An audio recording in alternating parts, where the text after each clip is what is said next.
So, meron po kasing tinatawag na basic principles of life. I believe ito po ay applicable sa lahat at ito po yung nangyayari, no? Yung sa natural. So, halimbawa sa mga minero at saka sa mga ordinaryong empleyado, yung mga minero ba kapag naghukay, ginto agad? Di ba hindi? Yung mga empleyado, nagtrabaho ng konti, milyonaryo ba agad? Di ba hindi rin po? So, may mga stages yan. Ano po? May tinatawag tayong poor, average, and excellent stages. So, kapag poor ang iyong trabaho, poor din ang iyong result. O yung mga miners na maghukay ng mas malalim, mas tumitigas ang lupa, mas mahirap, pabigat ng pabigat, hanggang sa mahit nila yung average stage. Ang average, like sa empleyado, ito yung mga 8 hours work. Ito yung mga average lang ang income. No? So, ibig sabihin, enough lang ito sa pangangailangan mo. But, kung ikaw ay nag-proceed beyond average, dyan ka makakita sa mga minero ng mga metal, mga iba't ibang klaseng gems, or mga bronze, at hanggang mahit mo yung excellent stage. Sa excellent stage, dito mo makukuha ang silver and gold. Doon pa lang. Sa 8 hours work, after 8 hours, diyan mo rin makukuha ang overtime pay at syempre, promotion. So I believe, kung gagawin natin yan sa lahat ng area ng buhay natin, no, we can achieve silver and gold. At sa trabaho, kung lagi ka masipag, I believe, lagi kang may overtime pay at ikaw ang mapopromote. Diba? So, ang ibig sabihin niyan, walang average na napopromote. Meron ba? So, only the excellent. Yung tipong average, ganito. Kuha mo nga ako ng tubig, o gusto mo ba ng tubig? O, may tubig dyan, no? Kuha ka doon sa kusina. Pero kung excellent ka, gusto mo ng tubig, dyan ka lang ha. Kukuha ka, may kasama pang tissue, o yung iba kinukulayan pa, meron pang dalang tinapay. So, that is an excellent attitude. So, kung ito ang ipapabuhay natin, I believe tayo ay magiging successful. So, be an excellent for you to achieve your goal. Meron din kasi tinatawag na grace of God. Regardless of our belief, no, there is only one God. No, we believe that meron tayong creator na nag-create sa atin. So, halimbawa, si Peter at saka si Judas. Judas na ang pangalan, no? Si Peter, napakatyaga. Mula umaga hanggang gabi, talaga namang walang humpay sa paghahanap ng kliyente. Or, si Judas, darating lang, halimbawa, ng hapon, palubog pa ang araw, nag-expect agad ng maraming benta. May gawang poor, may gawang average, may gawang excellent. Kung poor ang trabaho mo, poor din ang makukuha mo. Kung average ang gawa mo, average din ang sweldo mo. Pero kung excellent ang trabaho mo, excellent din ang ibibigay sa iyo na blessings ni God. Diba? So, may connections po lahat, ano? So, sabi nga po, ang pagiging mayaman ay isang desisyon. 'Di ba tama naman, ano? Simple lang eh. Huwag ka magtrabaho. Ano mangyayari sa'yo? Mahirap ka. Gusto mong makakain ng enough o sufisyente, magtrabaho ka ng 8 hours. Makakatulong ka ba sa mga nangangailangan kung ikaw average? 'Di ba? Hindi. Sapat lang sa'yo yun eh. So, kung ikaw ay magtatrabaho ng excellent, dyan lang tayo makakakuha ng extra. So, ang pagiging mayaman ay isang desisyon. Nan sabi nga doon po sa aming pinapakinggan, si Joel Austin, kung ano raw po ang meron ka ngayon, yun ay bunga ng o resulta ng desisyon mo kahapon. So, ibig sabihin, kung ano yung gagawin mo ngayon, yun daw po ang magiging future mo. Ang future ay predetermined. Kasi po, alam na natin yung ating magiging future base sa ginagawa natin ngayon. So, tama naman, no? Yan. Okay. Of course, Peter will get the reward. So, one of the definition of selling, ang selling po daw ay pag-i-impart ng feelings. No? Nai-impart natin yung ating feelings.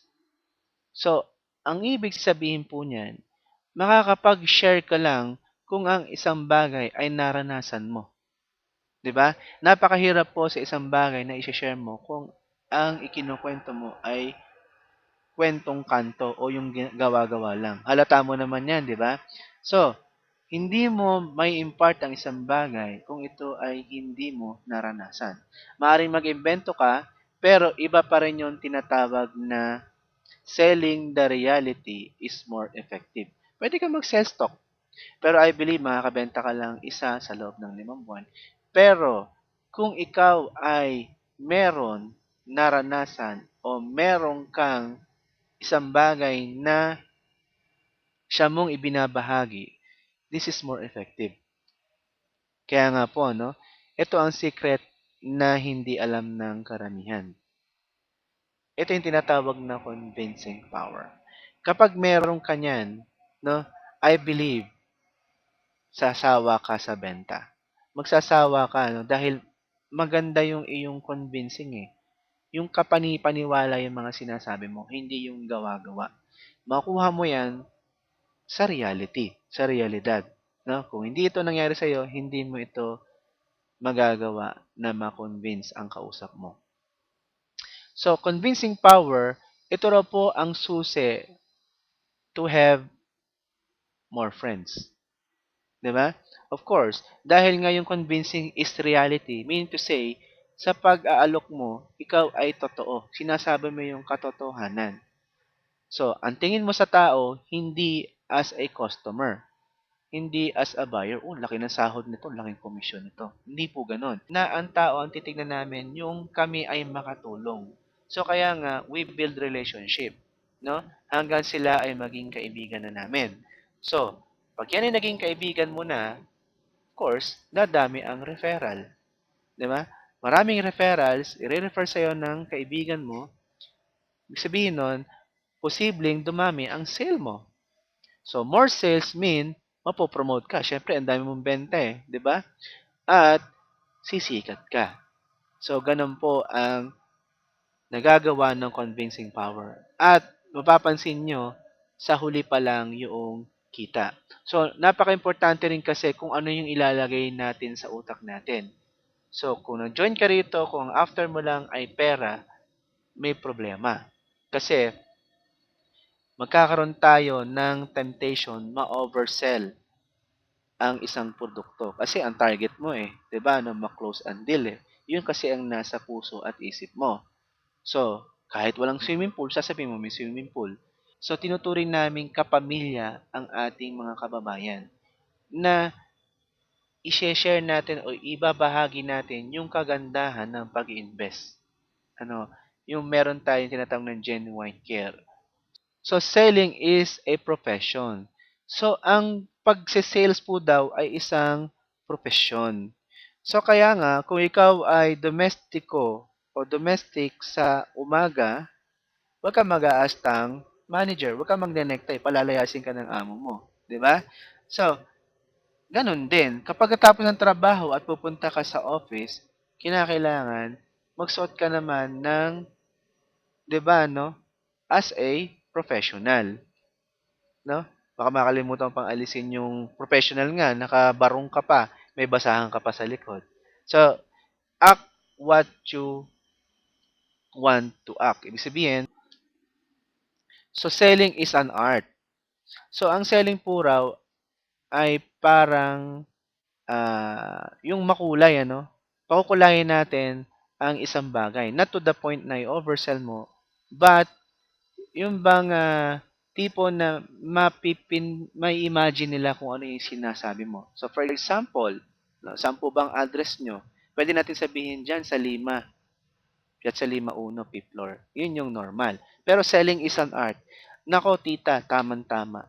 Lagi ko nga po kayo nakikita doon eh. Siguro po, paborito niyo yung pizza.